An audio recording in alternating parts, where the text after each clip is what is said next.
Thanks, Julie.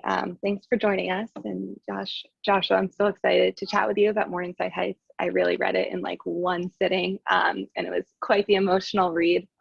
For those who are here that may not know about the book or are just learning about it, could you just give a brief overview of how you describe the book to others?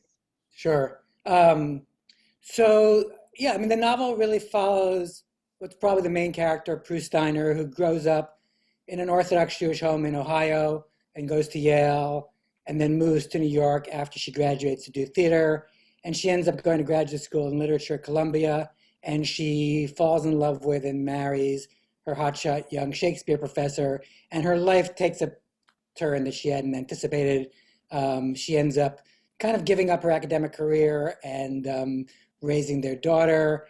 And then when Spence, her husband, is in his late 50s, he starts to get forgetful, and it turns out he has early Alzheimer's. And so the book is about sort of what happens over the course of many years, but specifically how Pru reconfigures her identity once Spence gets sick. Yeah, as I was reading Morningside Heights, it's as much, a portrait of this woman and the path her life has taken her, but also of their marriage and of this illness and how it really not only impacts the person who's sick, but all their loved ones. What drew you to telling a story of early onset Alzheimer's in this way? Yeah, that's a great question. And I agree with you, Emily, that, even though Alzheimer's is sort of like the tagline, it's really not, I don't see it as a book about Alzheimer's. I really see it as a book about a marriage. The novel is inspired by my life, in that my father was a well-known professor at Columbia who did develop Alzheimer's, although fortunately he got it much later in life than Spence did. He got it in his late 80s, but he was still teaching at the time. And when my father was sick, my mother started to go to a class at the JCC on the Upper West Side of Manhattan for caregivers. And my mother is very much not a consorting with strangers kind of person. I was interested in what her situation was like, such that she felt that she'd be happy to talk to people whom she might not have anything in common with, except for the fact that they were all caregivers. So the book started out as a very long short story that took place entirely at the JCC, and by draft, 20, the JCC was gone. But I wrote 3,000 pages over the course of 7-8 years, and then I found the book in there. So there are a lot of mistakes along the way. That's just how I write. So when it originally started as a short story, did you ever picture it becoming, what its final form, or how did you get from that original story to what the novel is? Yeah, I know. It's funny. I think of myself as a short story writer, despite all evidence to the contrary. And I teach graduate students fiction writing, and so I think about short stories a lot. And I just finished my last novel, The World Without You, and I kind of wanted to write some stories, and I did write some stories, but this just wasn't one of them. I just started to realize that I wasn't that interested in what went on between the people at the JCC, that I was interested in this long marriage and this family. And I was interested in, I really didn't want to tell a book that's sort of about what it's like for a character to experience Alzheimer's, in the sense that we're really not in Spence's point of view. Certainly, we're occasionally his point of view, but not while he's getting sick. And, I tell my grad students that you should never write a story about a ball rolling down a hill, because if you write a story about a ball rolling down a hill, it'll roll down the hill. And I'm obviously speaking metaphorically, but I think that was a challenge for writing a book about Alzheimer's, that if the book is taking place now, and it's a realist fiction book, which this is, then unfortunately the medicine of it is not in question. You know what's going to happen. And so to me, what was interesting was what it was like for Spence's loved ones to experience his illness. And I think especially for Pru, because she's someone who hitched her wagon to the star. And what is it like when he declines for her? In a weird way, it's harder for her than it is for him, because I think he doesn't really understand what's going on, whereas her identity is so tethered to him that she really has to invent herself. And so I was interested, especially in someone who's a career woman who sees herself as a feminist, nonetheless took a relatively traditional path that one might not have expected from her. And I was interested in exploring that. And I feel like it's a story that resonates for many. And just as you were just saying, you know, Spence, as he loses more of himself, he becomes less aware of what's happening, but his loved ones are acutely aware of what is happening and what they're losing. So it is often very challenging for those who have that in their family. I was really struck by, as the story goes on, you know, Spence continues to lose more of his mind, and we learn more of his childhood on the Lower East Side, and he starts speaking in Yiddish, and Pru like tries to bring Yiddish into her convos with him, but she doesn't really know Yiddish, so it's only the Yiddish people know. And you know, I won't spoil for those who haven't read Morningside Heights yet, but I was really moved by the, you know, Yiddish at the letter at the end of the story, and how he's writing to his sister in Yiddish. Not such a spoiler. A slight spoiler, I guess. That's not too much of a spoiler. Not too much, no plot details in there. But you know, what is it about the end that, you know, brings us back to the beginning in a sense? Yeah, I mean, I think, at least my experience with my father is that, and I've known other people who've had Alzheimer's, is that, you know, the short-term stuff recedes fastest, and the long-term memories recede most slowly. And you know, Spence's sister Enid, whom you mentioned, Emily, she takes up very little real estate in the book. Just to tell the people who haven't read the book, you know, Spence has an older sister who was in a car accident when she was a teenager, and she suffered brain damage, and she's basically been in an institution for all of her life. But even beforehand, he was the golden child, and she was not. And she's very important in the book for our getting a sense of where Spence came from, and a kind of vulnerability. And so I felt like circling back to her and circling back to his Yiddish upbringing was really important to me. And I guess, you know, in this book, so Spence is deeply secular, kind of a red diaper baby. Yiddish was his first language. Pru, as I said before, grew up Orthodox in Ohio. It's kind of a reverse of my own parents. My father was the son of an Orthodox rabbi who grew up in the Lower East Side. My mom was much more secular. But I used to go with my father to the Lower East Side every Sunday to visit my grandfather when he was old. And yeah, there's something about that transformation. I mean, the book is about Morningside Heights, but it's also in a way about other neighborhoods.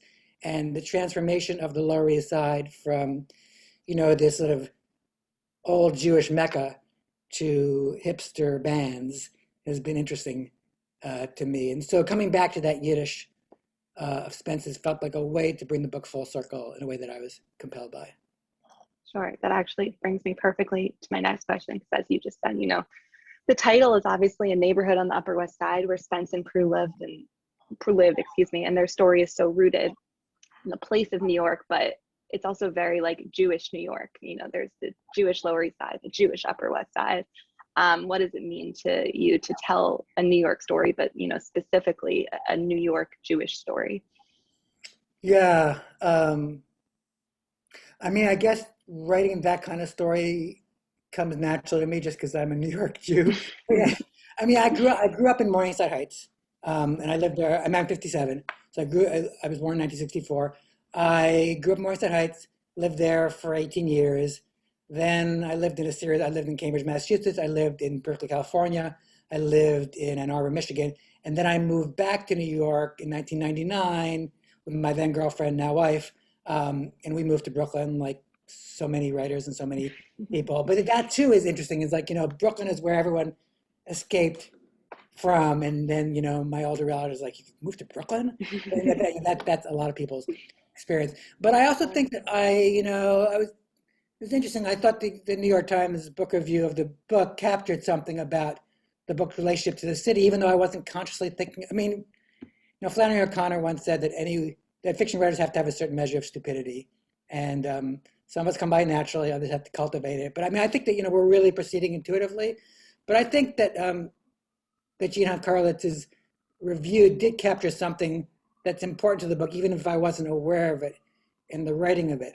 And, you know, I grew up, I mean, for people who are younger than me, this might be hard to understand, but I grew up at a time, I sound like I'm 90, but I grew up at a time when there was like a really meaningful distinction between the Upper West Side and the Upper East Side.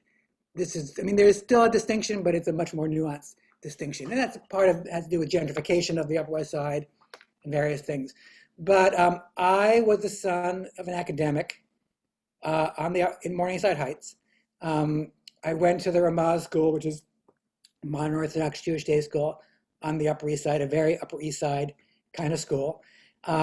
And, you know, I was by no means poor, but I was the poor kid, you know, among the rich kids. And I was the son of intellectuals among the kids who were the sons and daughters of professionals. They had TVs in every room of their house. We had one small black and white TV that was brought out reluctantly from the closet for certain PBS specials. So I was very aware of being that kid. And when I was in 7th grade, I'm not quite sure why, but one of our teachers asked us to go home and count all the books in our homes. And I had more books than my home had more books than all my friends combined. As you can see from the background here, the apple hasn't fallen far from the tree. But I was kind of like, I was both proud and embarrassed. But I guess I'm telling the story all by way of saying that I had friends from the Upper East Side whose parents did not want their kids to come visit me because I lived in what they perceived to be a dangerous neighborhood. And I think there were all sorts of issues of racism going on there too, but I mean, it's complicated. But I think in some subconscious way, I was in this book writing about how the Upper West Side has changed. You know, at the end of the book, Pru walks uptown and she passes all the establishments that are gone. And so, you know, the book is about the receding of memory, but it's also about the receding of place. Yeah. No, that makes a lot of sense. When you think of your childhood in Morningside Heights, you know, what's a place that comes to mind? Mm-hmm.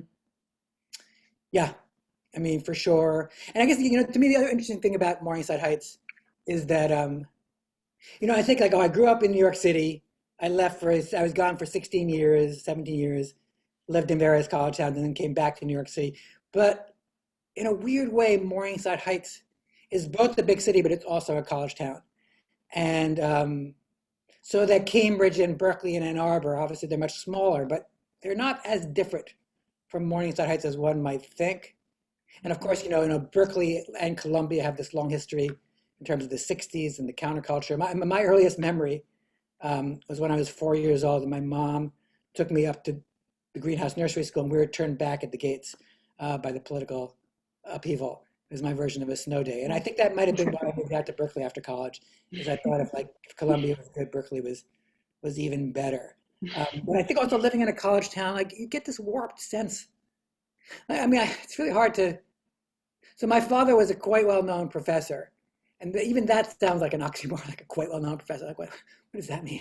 I mean, it's like, you know, when you live in an academic community, Sure. It's like you can. I mean, there are these people who are really famous whose books have been read by 117 people, and it's a weird kind of phenomenon to be in that neighborhood and like be recognized and have your parents be recognized, and then you know go 10 blocks south, and you know it's a totally different neighborhood. It reminds me in the book of you know, Pru and Spence saying to Pru they couldn't hold hands or, you know, kiss above 57th Street.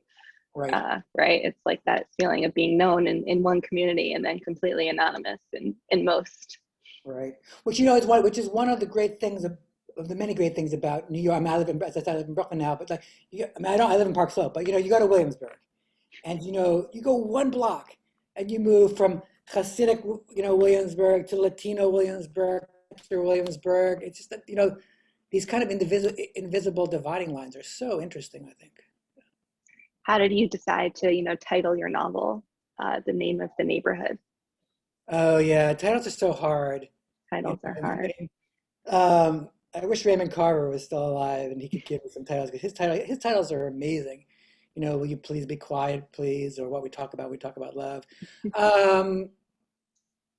You know, my agent found the title for The World Without You, and I'm always grateful for that. I don't know, it felt like, it's funny because, you know, Pru and Spence actually moved a little bit downtown. I mean, they're in the West 70s, I believe, near Central Park West.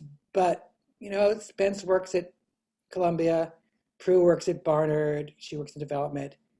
It just felt to me like that was the right title, but yeah, how I came up with it, who knows? That's, at some point you do have to have a title, and so that came Have to up. title the document something. Yeah, yeah, And Morningside obviously is a dawn or a new beginning, and in many ways there's sort of a double meaning. Pru, Spence's illness is sort of this whole new chapter for her that she just never imagined for her life. As you started writing, or in the outlines of the story, did you always have the plot is the wrong word, but the major points of how Pru was going to cope with Spence's illness, and her romance and her relationship to the kids, her yeah. stepson and I do. daughter? Yeah, it's a great question, Emily. So I guess I'd say a few things. So, like what you're saying about Morningside and the metaphor of that, and that's, other people have mentioned that, and I think that's definitely there. But that's where my stupidity comes in. Is I don't think about. I really like. I Sure. kind of feel like, people ask like what's the book trying to say? I know you haven't asked this, but people ask what's the book trying to say? What's the takeaway? What's the message? And that is all. I feel like I'm not in the messages business. Like I'm in the story Mm-hmm. business. For me, a fiction is about like trying to get people to know. They don't have to like my characters as people, because I kind of feel like one of the great things about reading and writing is you can spend time in the company of people who you wouldn't necessarily want to spend time with in person. But what I do feel is important in fiction is that um, I want the reader to feel like they know my characters as well as or better than the people in their own lives. And if I've done that with them, then I feel like I've succeeded. So I guess the question is really, how do you do that? And I, in general, for the first draft, which is the draft I hate most, I love revision, but I proceed really intuitively. Um, I think on some level, I understood that it couldn't simply be a sad story about a physical decline, because that's boring. As I said, that's boring. In other words, you Mm-hmm. know what's going to happen. You want fiction to defamiliarize the familiar and familiarize the unfamiliar. So I understood that, and also, it's funny, when people describe the book as being about early Alzheimer's, it sounds like a downer, but it's very much not a downer of a book. No. It's Yeah. like, as when you write about a long life, there are sad things, there are happy things, there are funny things, and so that kind of modulation, that kind of variation, on a sentence level, but also on a bigger level, is really important to me. So I was always aware that though there was Alzheimer's, this was not going to be a depressing book, not because I was looking to not write a depressing book, it's just because I knew that I was going to write about a whole life, and that, there'd be a lot of variation. So I had that in mind, but I never planned things out in the first draft, because I think if you do that, you get what a friend of mine called Lipton Cup of Story, where you're kind of injecting the characters into a preordained plot. And I feel like the relationship between plot and character is what's so important to me, is complex and symbiotic. That we are created by our stories, but we also create them. And so if you have too clear a sense of where your book is going, I think you're kind of screwed. I mean, I'm not saying you can't think you know where it's going. You just should be wrong.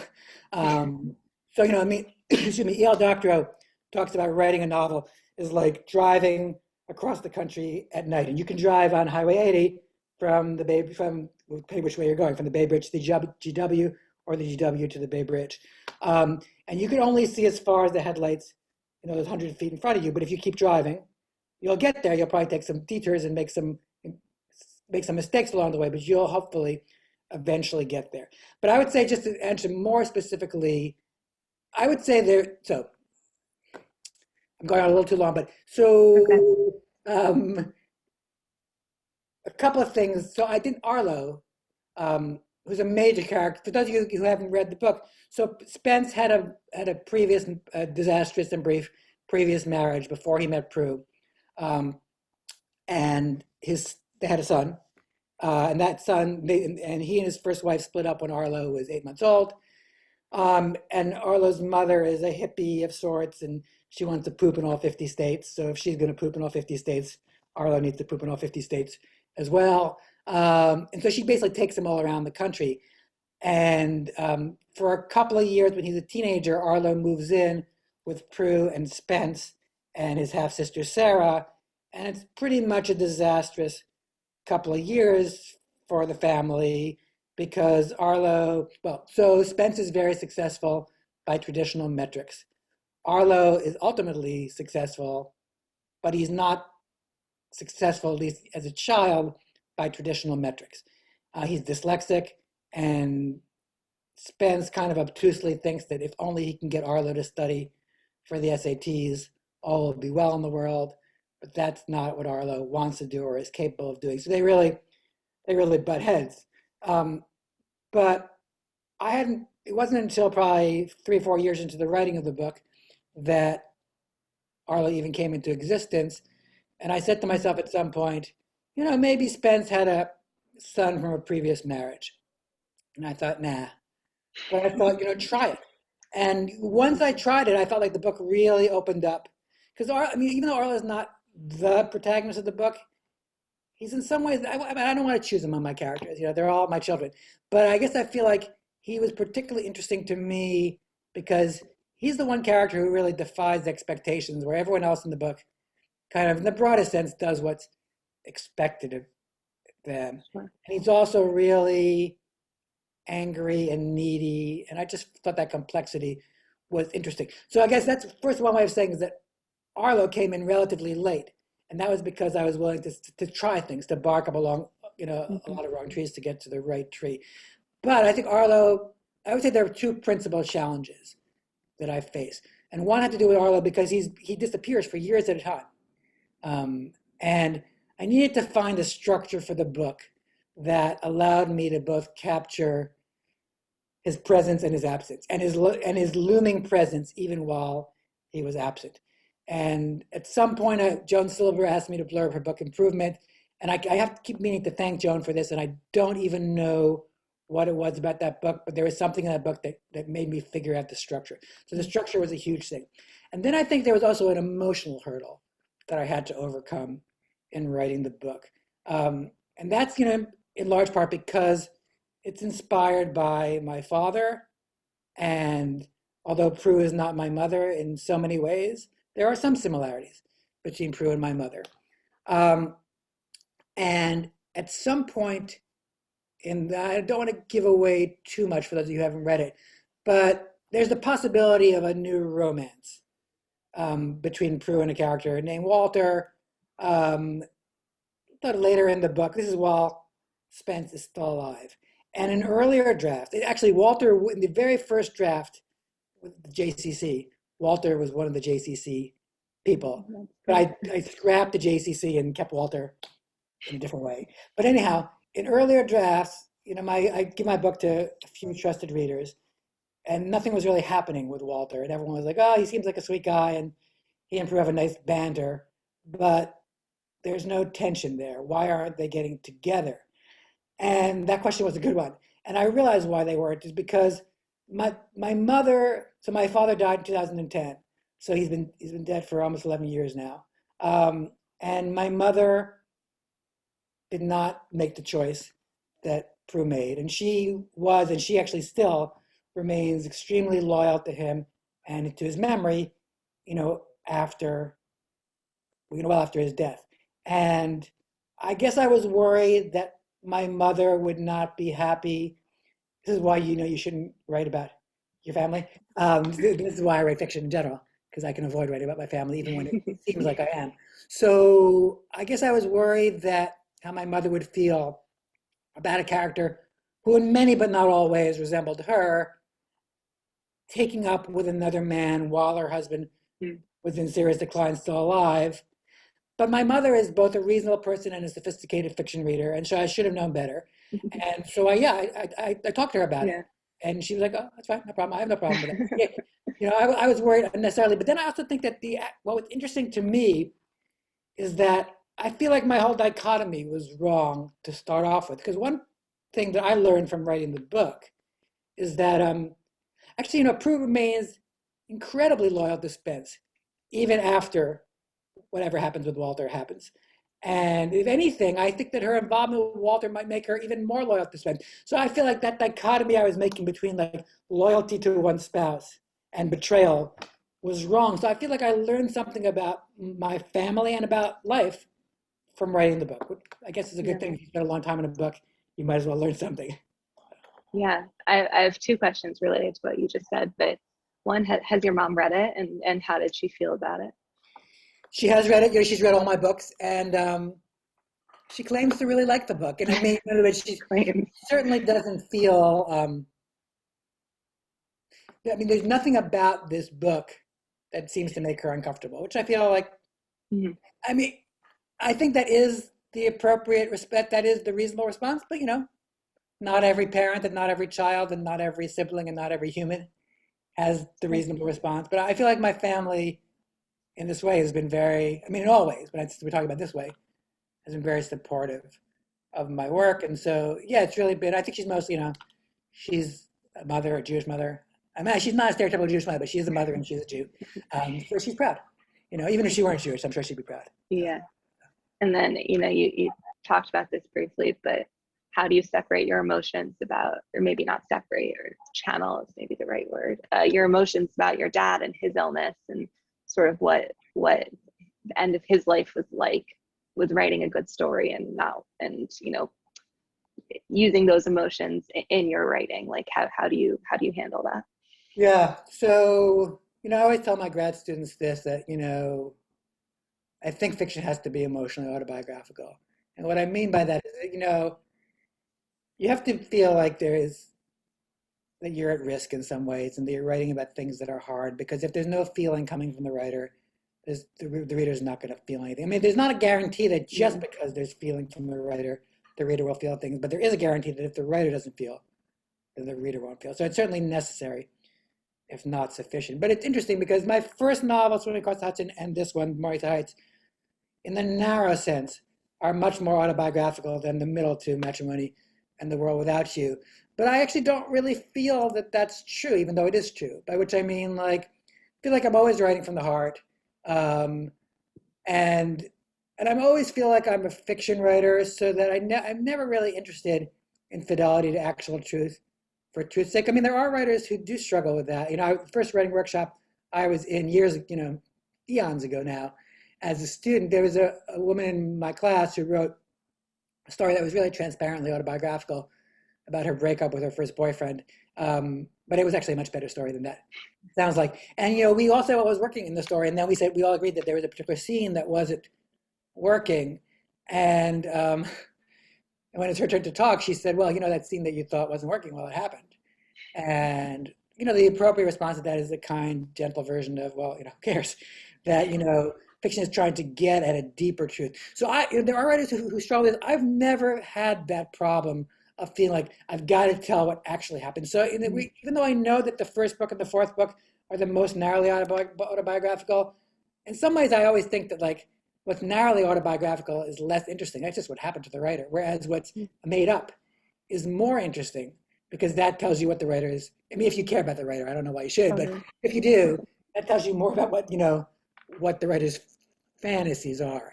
But I guess what I would say, what I do struggle with, which is slightly different from what you're asking, but I think is related, is that I much more struggle with, wanting to keep scenes that don't belong in the book, like the Kill Your Darlings. To this day, my favorite scene in the book is not in the book. It's still my favorite scene in the book. And I did everything I could to keep it until I finally got smart and succumbed. But basically, in an early draft of the book, Spence was not a Shakespeare scholar, but he was an art historian. And it wasn't working for any number of reasons. First of all, I don't know anything about art history, or less than I should at least. But also, I think even more fundamentally, Spence is deeply an ascetic. He's very much not about the body. Like my father, he's someone who kind of begrudgingly accepts that he has a body, but kind of thinks probably better if he didn't have one. And it's not you couldn't have someone like that who's an art historian, but there's something about art history that's about art, about visual art, that's so physical, that made it hard. And I had a couple of readers who's like, I don't think Spence is an art historian. I just don't believe it. And I knew that they were right. But I really dragged my heels on changing that. And that's probably because I had this scene that I just loved and I still love, where this is sort of when Spence is really declining, but he hasn't yet been diagnosed, but he's really not in good mental shape. And they go to a family bat mitzvah. I mean, all this is gone. And they go to the family bat mitzvah, and there is the proverbial, bat mitzvah slideshow. And so the father of the bat mitzvah girl is in front of the screen with the pointer, kind of narrating while the bat mitzvah girl is, scuba diving in the Indian Ocean and playing tennis and the cats, whatever she's doing, whatever, certain stereotypical things she's doing. And at some point in that scene, Pru loses Spence. She can't find him. Then she sees him, and he's gone up to the front of the screen, and he's taken the pointer from the bat mitzvah girl's father, and he conducts an art history lecture based on the stuff that's on the screen. And it's utterly brilliant. What he says is utterly brilliant and utterly incoherent. I mean, he talks in these full sentences about art history, but he's responding to something that is, and I just felt that I love the scene, if I'm allowed to say so. I felt it was funny and poignant and captured the ways during dementia, especially in the earlier stages, you can be like utterly brilliant, utterly incoherent at once. But he wasn't an art historian. I still tried to keep it even after he wasn't, and I couldn't do it. But I guess like the one other thing I'd say about this also is about, like, I'm really all about revision. Like, I mean, every writer is good at some things and bad at some things, and then you have to play to your strengths and try to overcome your weaknesses. But what I mean by being good at revision is, well, first of all, I mean, I'm really compulsive on the sentence level. Like, I just spend so much time just adding and subtracting dialogue tags and things like that. But beyond that, I'm talking about like revision earlier, like big things. Like, and I always, will say to my students that much easier to make a big change at the base of I have a lot of tree metaphors. Much easier to make a big change at the roots of the tree than it is to make a lot of small changes at the branches and leaves. And, I'll often tell, I'm a more prescriptive teacher than most, and probably than I should be. But sometimes I write these long critiques with my grad students. I'll say, you should think about doing the following 7 things. And they will do all 7 of those things, hand the story back to me, and it feels exactly the same. Because they kind of just listen to what I said as opposed to making it their own. And I think of revision as that, as revision. And so one thing I'm good at is like being really open to changing some fundamental assumptions at the heart of my book. So for those of you who've read The World Without You, that in brief is a novel that takes place over a weekend in the Berkshires on the yard site of the brother's death. He was a journalist killed in Iraq. And the parents are separating at the beginning of the book because of their grief. Now, anyone who's read that book knows that separation is the engine that starts the book. It's the fundamental thing in the book. It wasn't until like year 6 of writing that book that someone convinced me that the parents should be separating. There was no separation until year 6. So that's very long-winded, but all that's my way of saying is that it's not that I'll do anything, but I'm open to the possibility of doing anything. And I think that's a good thing for a writer to do, because sometimes those big changes, introducing Arlo, try something. I mean, for those of you who are writers, try something. The worst that could happen is it will be bad, and then you try again. When you are in the early stages or early years of writing a story, who do you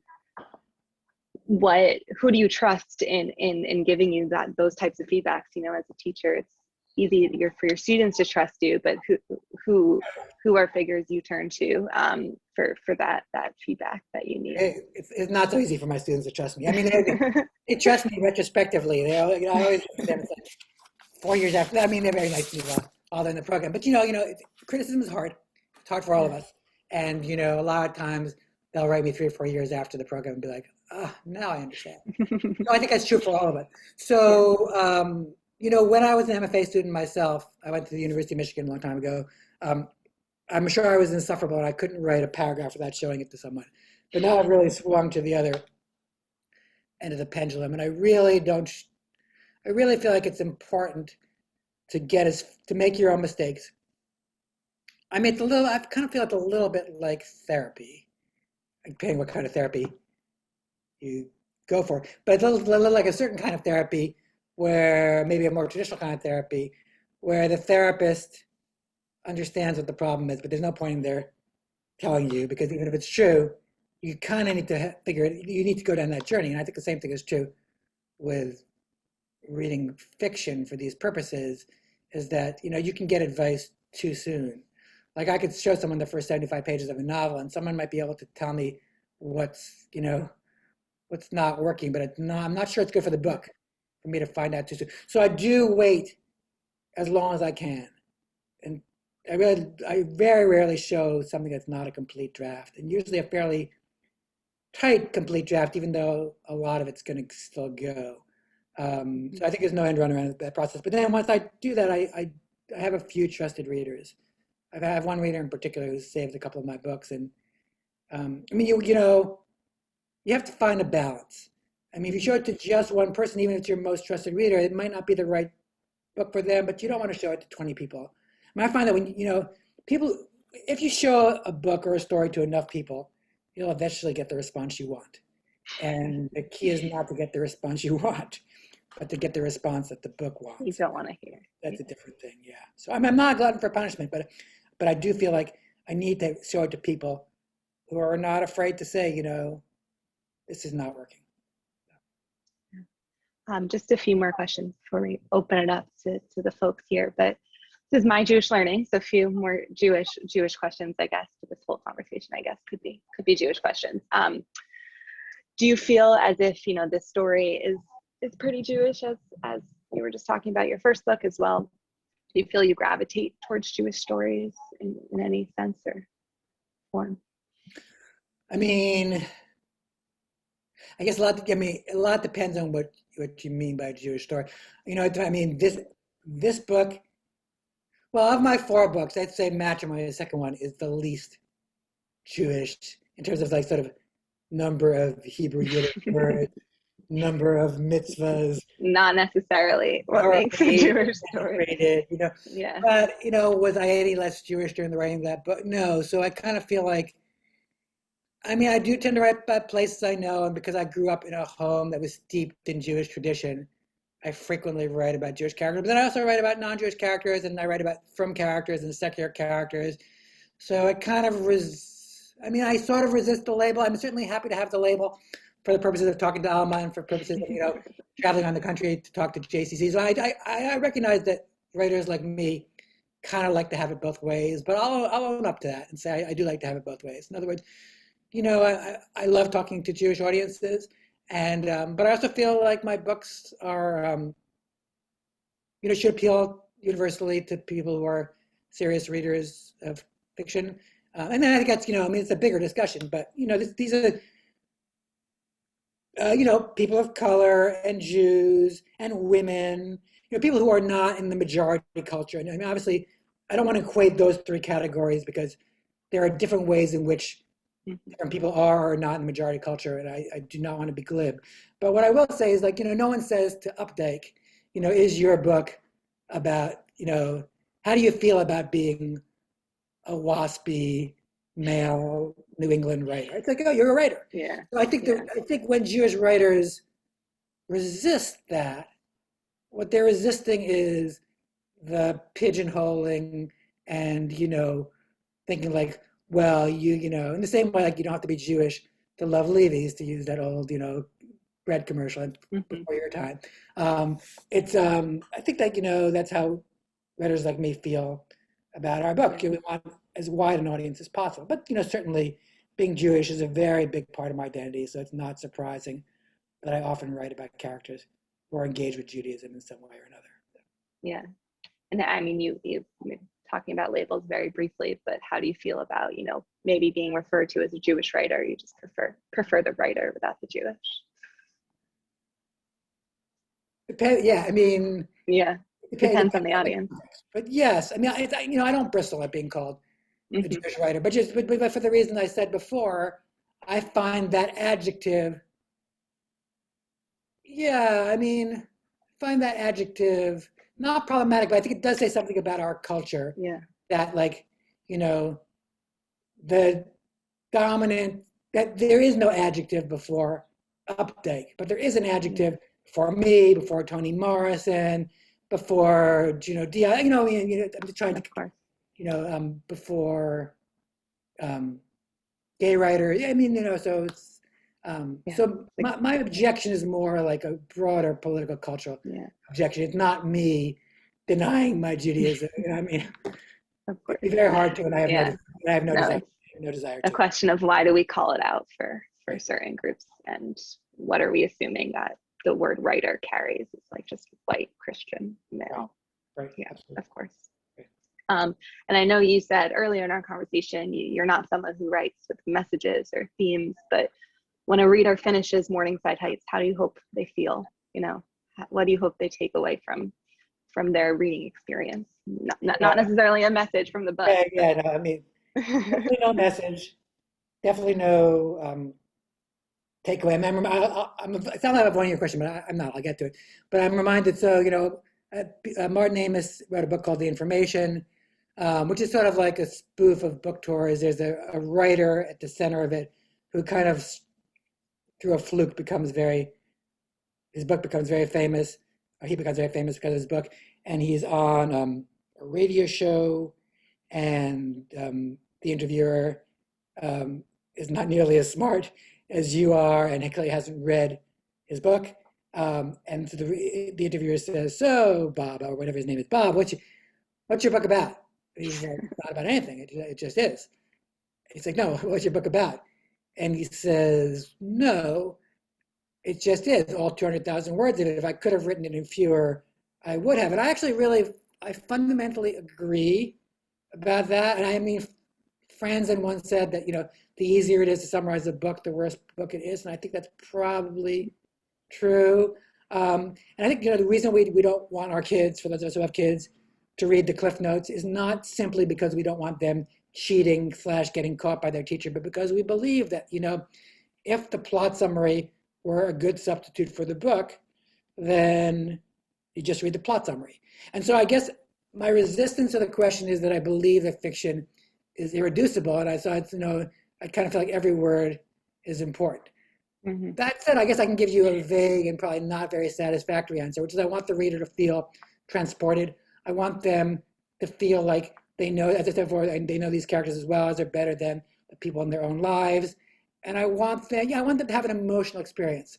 I want to break their heart, but I say break their heart very loosely. In other words, because I don't feel like this is ultimately a sad book. I mean, there's sad things that happen in the book, but I want them to have an emotional experience. And so I feel like if they feel like if I've kept them in the dream state, John Gardner talks about this, and this is a right piece of writing advice, but if you're writing the kind of fiction I write, which is not metafiction, where there's not where you really we all have that experience. I think I've had that experience of having a dream, and then at some point in the middle of my dream, I realize it's a dream, and then I wake up. So that's what you don't want if you're writing the kind of fiction I'm writing. You don't want the reader to wake up. You want them to be with the characters and to not want to put the book down.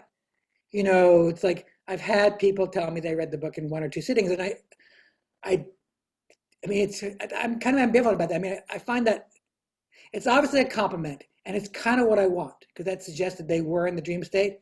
But since I didn't write the book in 1 or 2 sittings, I was like, oh my God. Want them to spend more time with it. Well, no, it's like, it's like, oh my God, I spent 8 years on this book, and you spent, 4 or 5 hours on it. But that's how it should be. And so I know it's not a satisfactory answer, but that's all I can say is I want people to be transported. I'm a storyteller. I'm a character person. I've cared deeply about sentences, but sentences in service of character. I really believe that fiction is like the anti-takeaway endeavor, which isn't to say that there aren't themes there or there aren't things to be learned, but I feel like the writer has to have blinders on. Those come in through the back door, and people take away from it whatever they take. I talk to book groups all the time, and they'll say like, well, what did you mean by this, or what, and I will often turn the question back at them, not because I'm avoiding their question, though maybe sometimes I am, but because I kind of feel like, or they'll say like, what do you think happens after the book? Because often my books end with some kind of closure, but also with a certain level of ambiguity, which is because characters haven't died, so usually there's more to happen. And I'll say, what do you think happens? Like, I kind of feel like I have full control in the writing of the book. But then once it's out there in the world, I feel like the reader's view of things is as important, and certainly with book groups, they've read it more recently than I have, more important. It doesn't mean I'm necessarily going to agree with them. I could think they're wrong, but so what? I think they're wrong and they think they're right, So anyhow, that's my really long-winded and kind of vague but honest answer. A good answer. No, no apologies necessary. Okay. Before we open it up, if you have questions and you want to type them in the chat, I can ask them. But before we open up, is there anything else you want to talk about that we didn't cover? No, I think this was great. This is great. I really appreciate it, Emily, and I would love to answer people's questions. I guess the only other thing I'd add is I know that that Julie put up the link to buy the book. For those of you who want to buy the book with a signed, inscribed copy, Greenlight Books, which is the great independent bookstore in Brooklyn. I go in there every week or so and sign and inscribe copies. So that's just throw that out there for people who are interested in such things. But yeah, I'd love to answer questions from the audience. So. I have my chat open if people want to plop them in there. Emily, and you'll moderate it. So I don't need to look at it. Okay, great.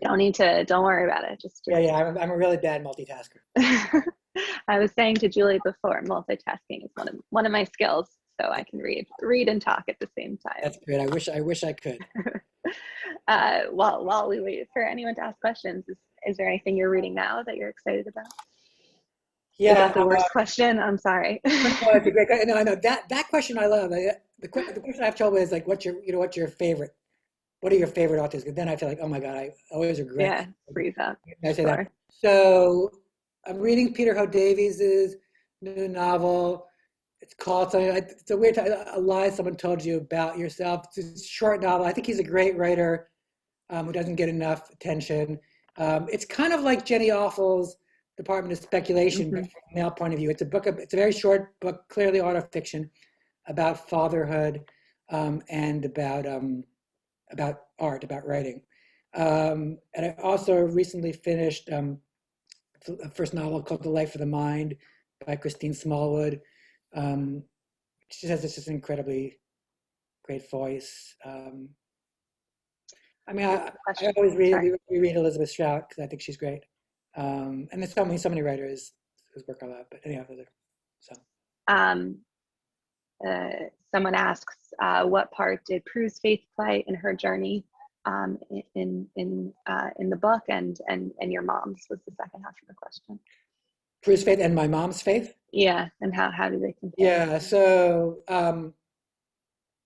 it's interesting because, I feel like Pru's faith and Judaism more generally is really important to the book, but it's kind of important in a kind of like, I think like a light touch sort of way, like it hovers over the book.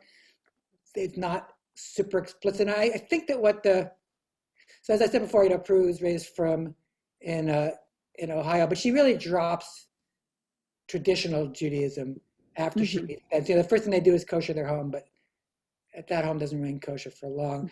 And she, I've had people ask me, well, I kind of feel like everyone wants what they don't have. Not just about Judaism, but just period.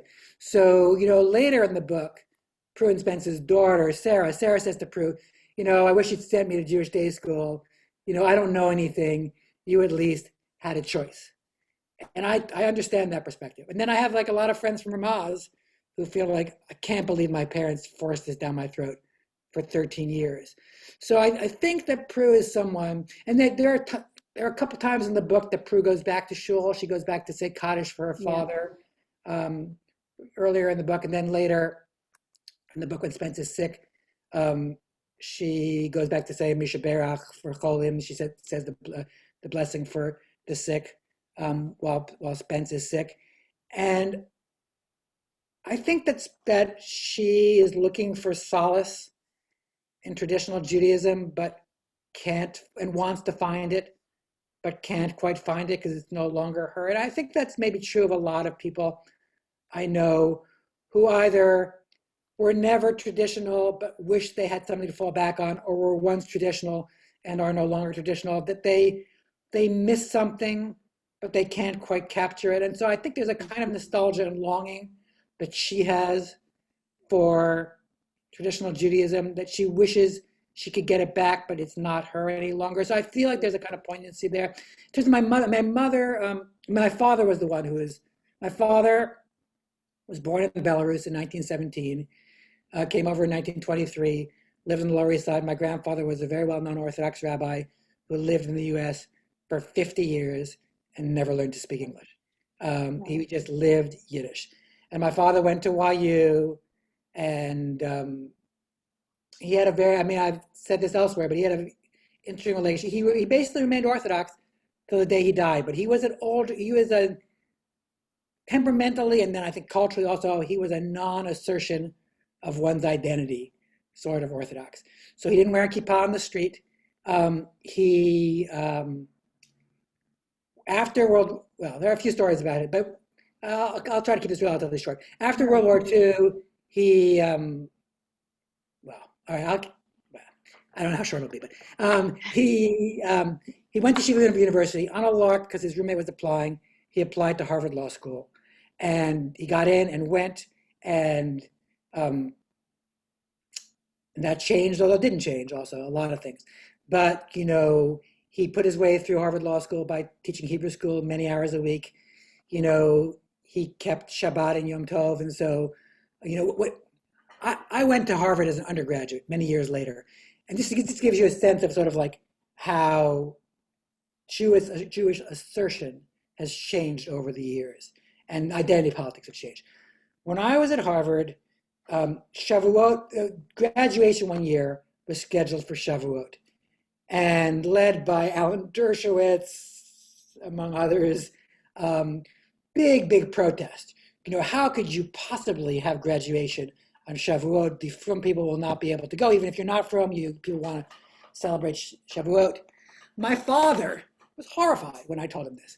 Just felt like his basic attitude was like, you suck it up. I'm not saying this is good or bad. That just was his attitude. And he tells a story that when he was at Harvard Law School, he had a final on Shavuot. So what did? He had paid a proctor to follow him around for 48 hours to make sure that he didn't get the answers to the test. And then he took the final after Havdalah, and no one said anything, and that was just how you do things. And I'm not saying that's a good approach or a bad approach. It's just a different approach.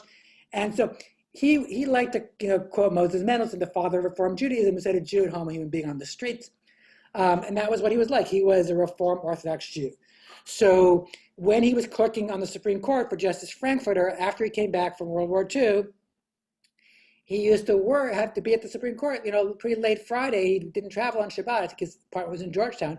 He would secretly sleep on Justice Frankfurter's couch, so he wouldn't have to travel on Shabbat. But the secretly is in some ways what's interesting, is that he would never have told anyone.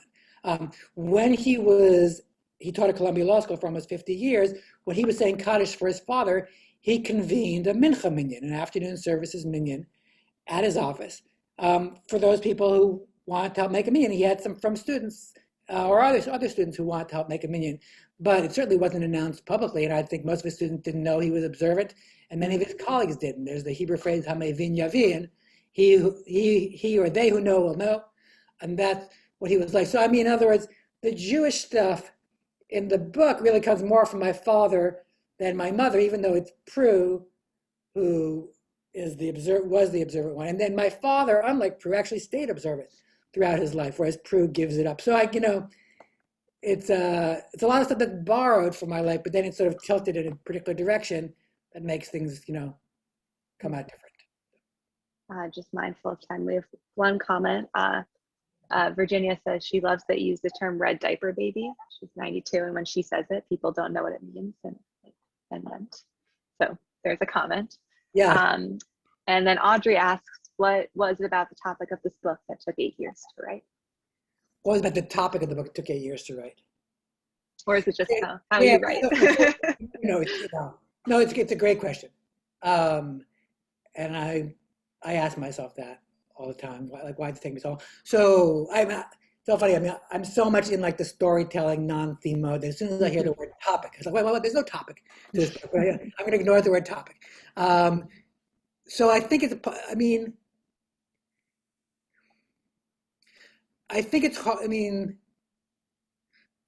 when you're writing literary fiction, I hate that term, literary fiction. It sounds so pretentious, but that's just the term that gets used for the kind of book that I write. But there are exceptions, like Joyce Carol Oates. But Oates aside, it's really, you just can't write. I kind of feel like you can't write a good book if you're writing a book a year, with very, very rare exceptions. You just can't. It's just really hard. Why it took 8 years? I don't think it I mean, my first book took 3. My second book, Magic Mike took long, it took 10. My third book took 5. This one took 7 or 8. I am hopeful that the next book will take less time. I kind of feel like I should be able to write a book in 4 years, unless it's just a really, really long book. But I should be able to write a book in 4 years. I think in case of this book, the structure was so hard. Figuring out how to like make Arlo's absence and presence, what I was mentioning before. Yeah. That's the structural issue and the issue of like Walter and the emotional issue of my mother. With that's probably what. But like, why did I have to write 3,000 pages? I'd like to be able to not write 3,000 pages, but I don't think there are shortcuts. So yeah, if I can write this next book in 3 or 4 years, that would be great. I think 8, but to me, it's more important to get the book right. Yeah. So I kind of feel like if it takes 1 year, if it takes 20 years, it doesn't matter. I just have to get the book right. But I would say that I would hope that 4 would be the sweet spot, but this one took 8, and I'm okay with that. Well, we are perfectly on time at 2 p.m. So we will end with that, and best of luck with the writing of the next book. And thank you so much for taking an hour out of your afternoon to join us. Thank you, Emily, and thank you all for coming. I really appreciate your questions and your support, and thank you all for coming out to talk to me in the middle of the afternoon.